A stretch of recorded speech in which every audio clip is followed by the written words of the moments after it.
All right, so this is a short, I guess, documentary style video about these developers who come in and buy 70 properties in a historically black area. I believe it's out in Austin. The video description doesn't say directly, but I believe it's out in Austin, Texas. Like 90% sure it's out in Austin, Texas. We'll see it here in a second. I have not watched this yet. But you know, this is a good video for me to share, relating to, you know, the start and the rise of you know, what we've been hearing for years now, gentrification, right? You know, these developers coming in, buying up all these properties and turning, you know, moving in sky rises, right, or high rises. So definitely wanted to share this. It's a, you know, it's a little bit of, it's 22 minutes, so y'all make sure y'all tap in. Let me know what you think. Let's learn something together. All right, it's Ricky Rich with Black Primacy. Please don't forget to like, comment, subscribe, and turn on your notifications.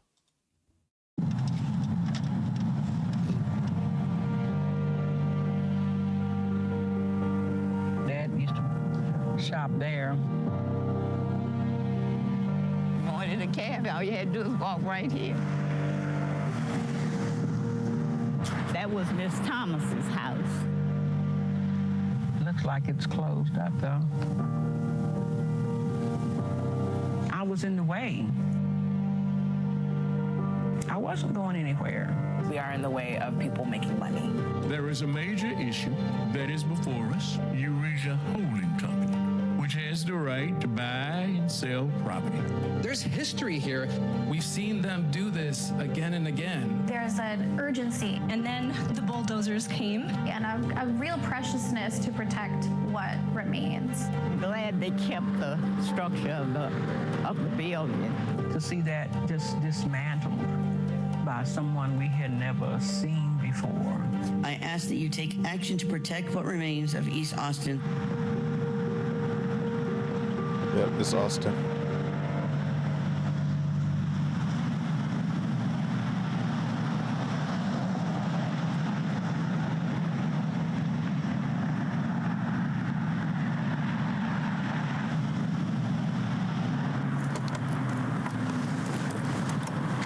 I've been at the same address since 1951. My neighbors across the street, they're all gone.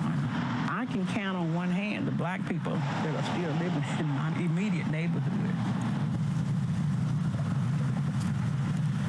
There's Grant Chapel AME, that was my church where I was born and baptized. We haven't been here since 1998. You look at it and you're glad that it's still standing and that it's being useful and not being torn down. That's the best thing that I like, is that it's still standing.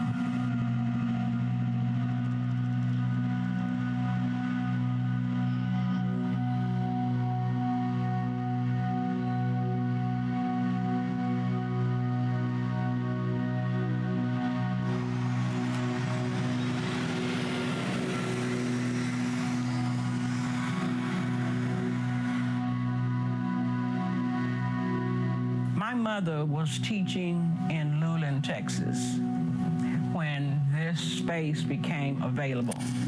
She quit, retired from her job, drew down her retirement, and gave it to Dad to purchase this business, this building. Now, when he named it the Victory Grill, because it was 1945, Victory over Japan was the headlines, and that's why it's called the Victory Grill.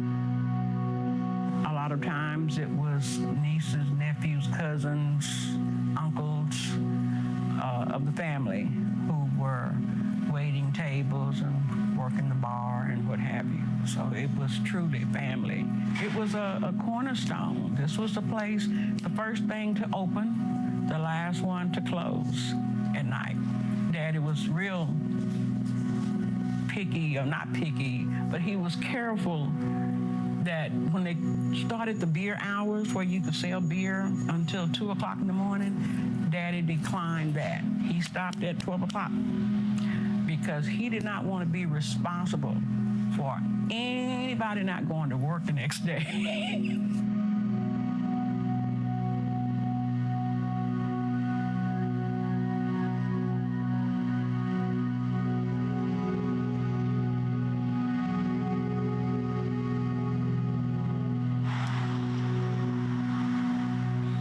Negro district.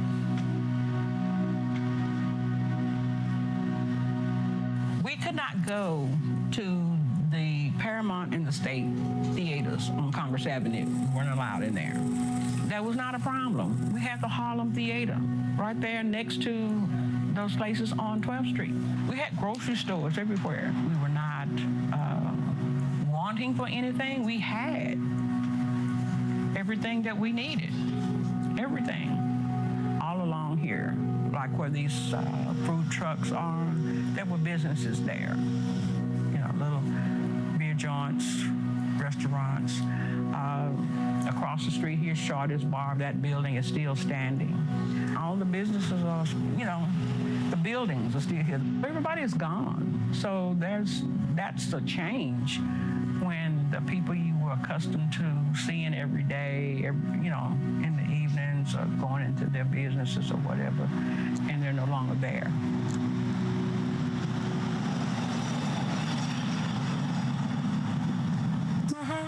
It is, the last one. It's still standing, and it's open, and it's being operated, so it's not just crumbling. We're glad it's being used.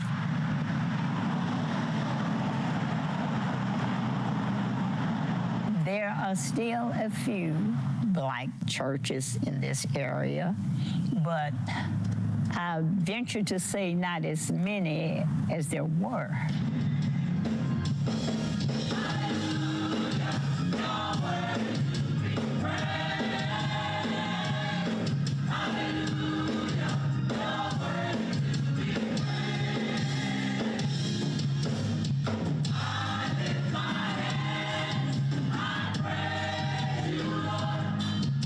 I've lived here, over in this area, all of my life. The most of the Blacks were over east of 35, over in this particular area.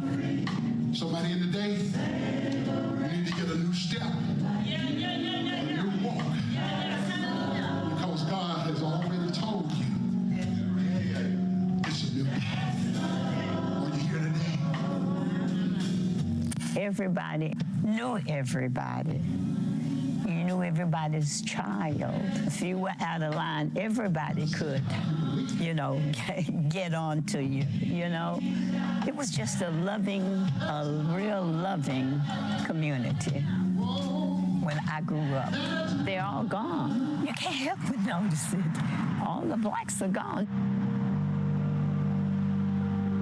There's a lot of us that have gone, but some of us are still here. We are in the way of people making money. They have no idea as to how it was. All they know is how it is now.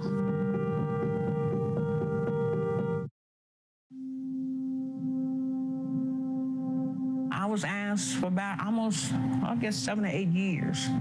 They wanted to buy my house because I think we were going to end up with a bunch of these apartment complexes, these big things, you know.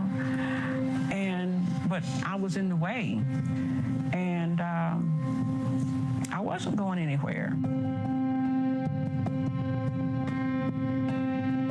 I get a couple of cards every now and then, and they're still trying to ask me to buy the house where I am.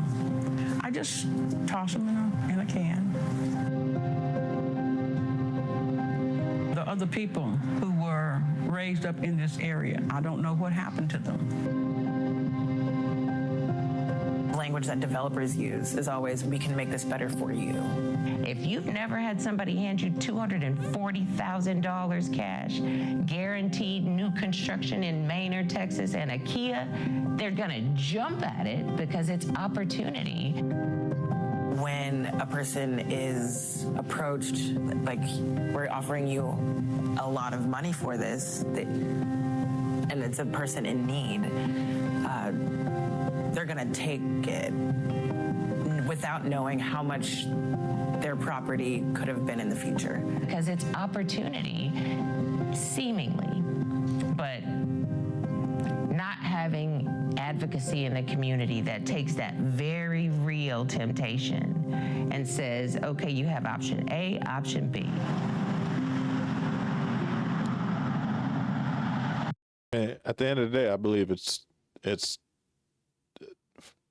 just blatant predatory tactics, right? Like they mentioned, they're going into these areas, these neighborhoods. They probably already know, not probably, they definitely already know many of these homeowners' financial situations, right? It's likely easy for them to find out, like, if this person is on a fixed income, retired, if their house is on a reverse mortgage, like that's a big one right there. That's a big indicator, right?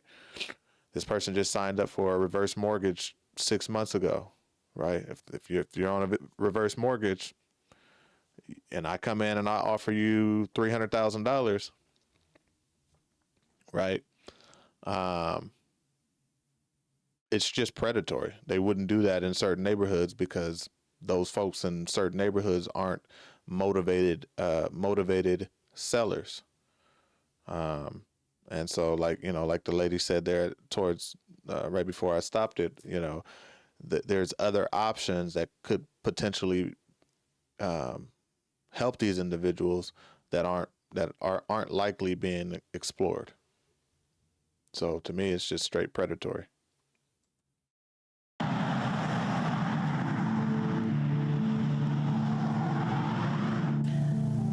On 12th Street, the majority of the properties are owned by one developer, which is Eureka Holdings.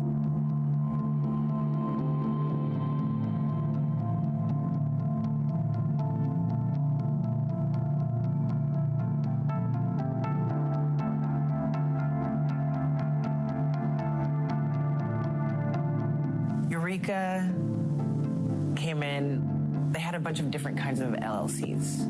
Nobody knew that it was all one company.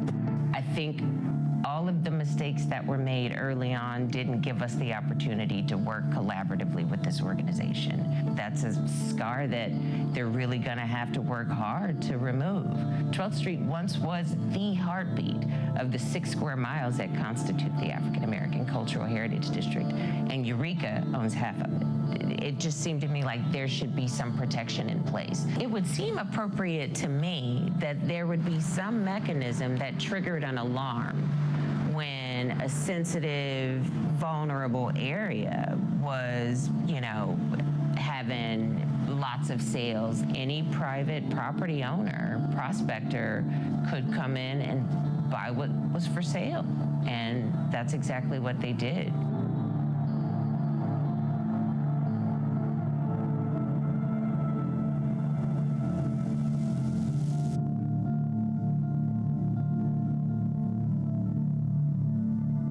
You can't stop that. You can't dictate who can buy a home, who can, be in a place. Yeah, that's the hard part. It's not in our power. It's very lonely. It's very hard rendering, especially if you drive through the area. Our stories get deleted if we don't have buildings that represent us and represent our history. This is not about neighborhood politics. This is not about opposing progress.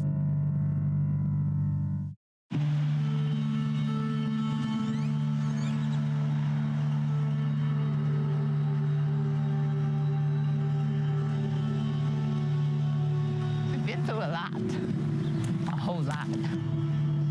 There's Ebenezer Baptist Church there. That's one of our older churches. Right up in here was Southern Dinette. Right along in here was Deacon Jones. They called him Deacon Jones Barbecue. We used to sit on the porch when we were youngsters, and this street was not even paved. But we had a game where we played, okay, the next car is going to be a blue car. And then we had to add trucks because they started coming through. This Gulf Station, that was there. And the Harlem Theater, right there where that wall is, right there. That little house was called the Aristocrat Club. The fact that they have taken it all away. How are you going to keep the culture?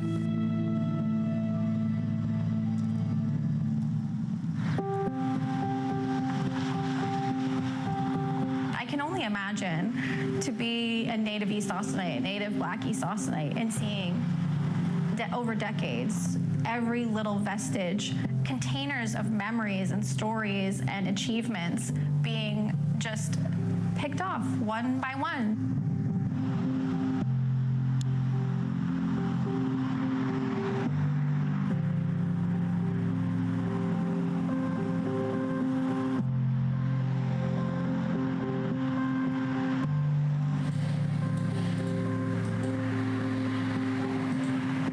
Buildings are kind of the last vestige of their achievements, of their culture, of their community, of their families. I think that there is a real urgency to act to preserve that so that that story is not just washed away to the sands of time forever.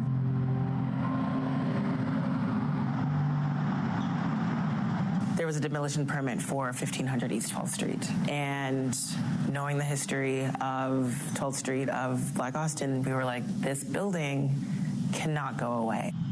Of all of Eureka's holdings on 12th Street is probably the most historically significant that is not yet designated. It really traces the history of East Austin from being, German immigrant enclave to then later this kind of center of Black business and cultural life. This is a big one. Good morning, everybody. I will call to order the Austin City Council for a regular scheduled meeting. It is December 12th, 2024.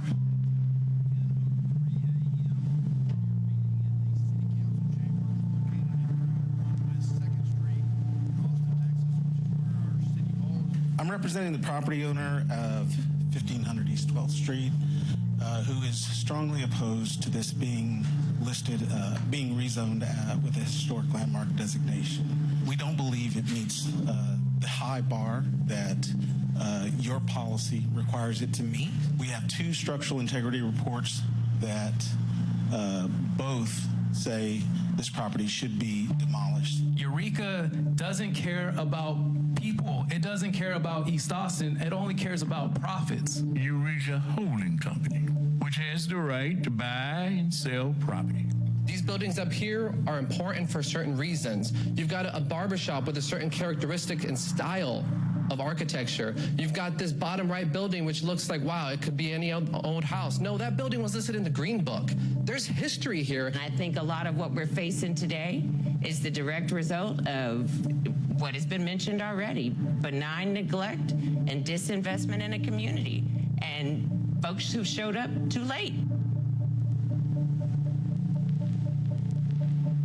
The motion passes, and the 9 votes pass it on all 3 readings.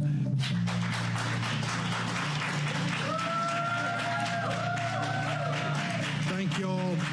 What local historic designation does is it protects it from demolition. So Eureka cannot demolish the building now. There were tears. It sets a precedent of how we can save our culture.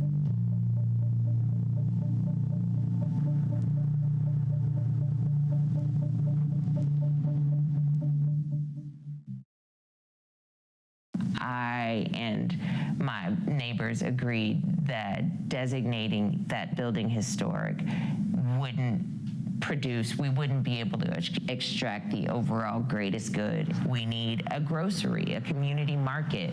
We need eateries. I stand on my vote. I would vote no for historic preservation again if given the opportunity. This is my community too. This is my neighborhood too. The same place you don't recognize, I don't recognize. You shouldn't have to leave your community to get a better one. And that's how I think about the redevelopment of 12th Street and the opportunities that present themselves to work with the entity that is Eureka. And it's going to require lots of contributions, meaningful contributions from the community that's directly adjacent, that's development hesitant. Let's also figure out a way to codify processes that hold them accountable. To all the developers that own land in neighborhoods that have culture, that have a history of culture, work with the communities, work with the people that live and have history in this space. We want to have a space that people can understand where they came from, to understand a greater and have a greater direction of where to go. Because we don't want to repeat the harms of what we've gone through. There's no reason to. This is where she needs to be remembered. In my family, this is special.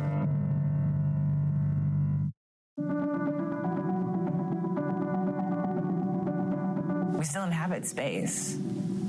It's just now we have to travel, or we're still here.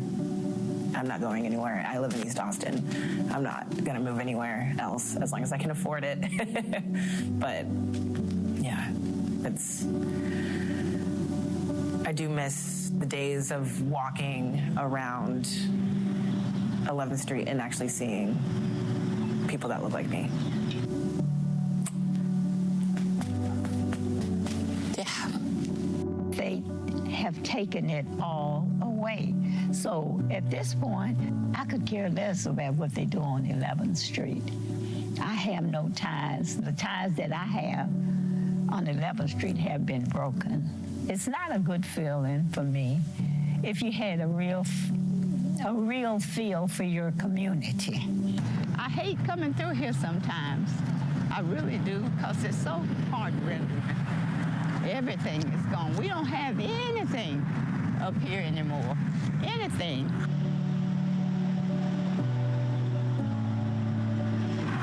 But I'm glad to see my mom's picture up there. If it was not for her, the Victor Grill would not exist. Mom. It's beautiful. Beautiful. I'm sorry.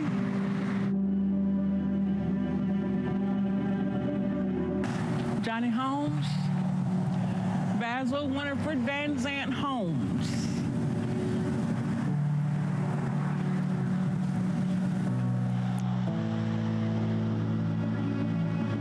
Drew her money down, gave it to Dad to buy this place. This is where she needs to be remembered in my family.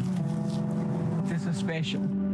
And we know what it took, what it meant to them, how hard they worked, and for that reason, we have no plans to sell the place.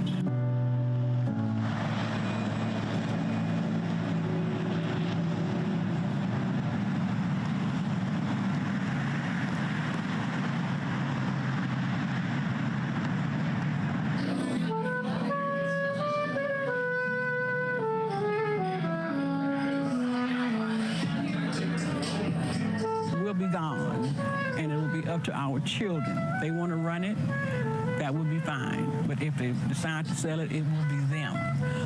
And then, who knows, maybe their children will want to continue their great-grandfather's legacy. We always hope, but we won't know, unless we come back as a spirit. You know how that goes. But that's what this means. We can't turn it loose because we know the hard work that went into it.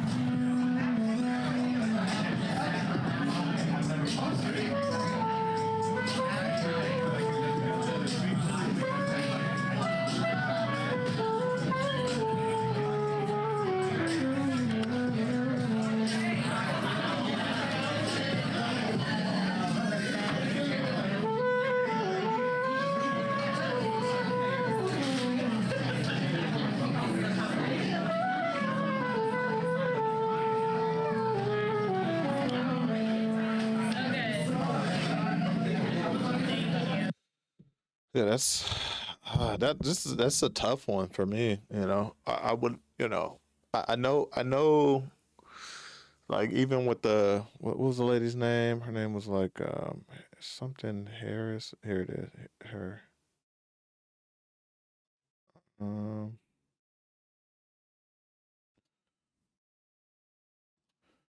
I don't know if they're gonna show her name here, but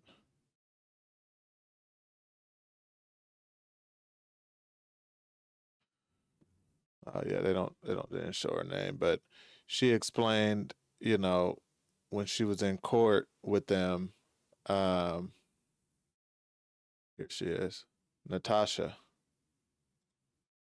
Yeah, she explained when she was in court with them that, the buildings haven't been kept up to code. Um, to me, that's not really a reason to demolish them. It's more of a reason to invest in them and get them, restructured and put into code.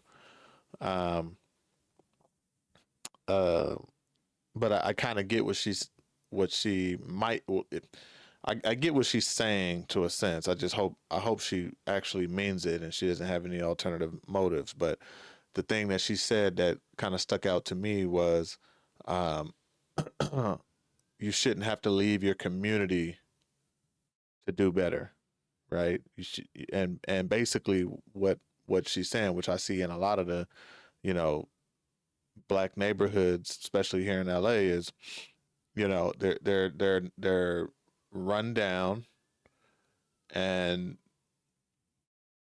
abandoned by the the rest of the city, for the most part from a financial standpoint. There's nothing around. There's nothing there. So even if you if you grew up in that area and you're doing well, you typically move out to a better, you know, more thriving area that has grocery stores and things around, right? And so, everybody is moving out of these areas, when they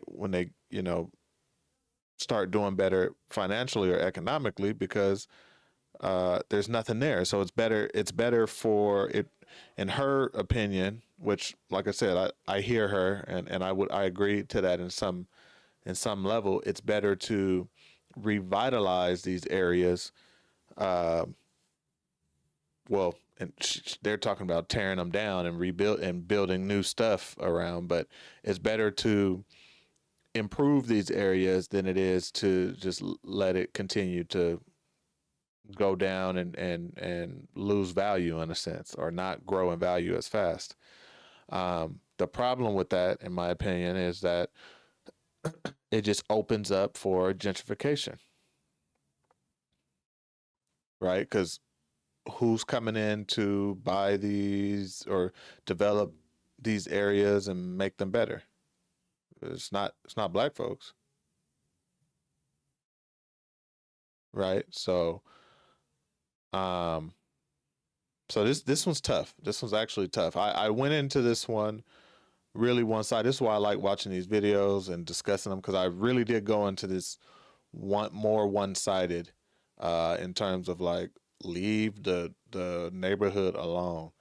Um, but now I'm more on the, yeah, like, let's figure out a way to revitalize the neighborhood, but improve it, and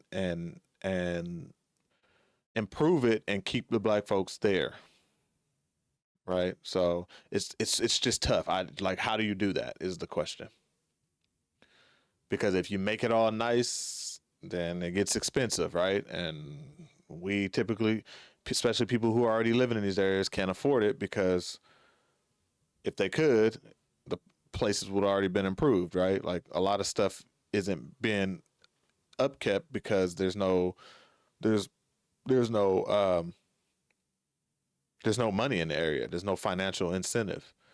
And so this is just very difficult for me to, like, pick one side or the other. Um, I don't think I can. I think I kind of agree with both. But y'all let me know what y'all think. Like I said, I came into it one-sided, but watching this has really rearranged the furniture in my brain just based on what she said here. And so that actually makes me look at all neighborhoods with kind of a different eye now. You know, all black neighborhoods, should I say, all the ones that aren't thriving, at least, with a different eye. So very, very interesting, very good stuff.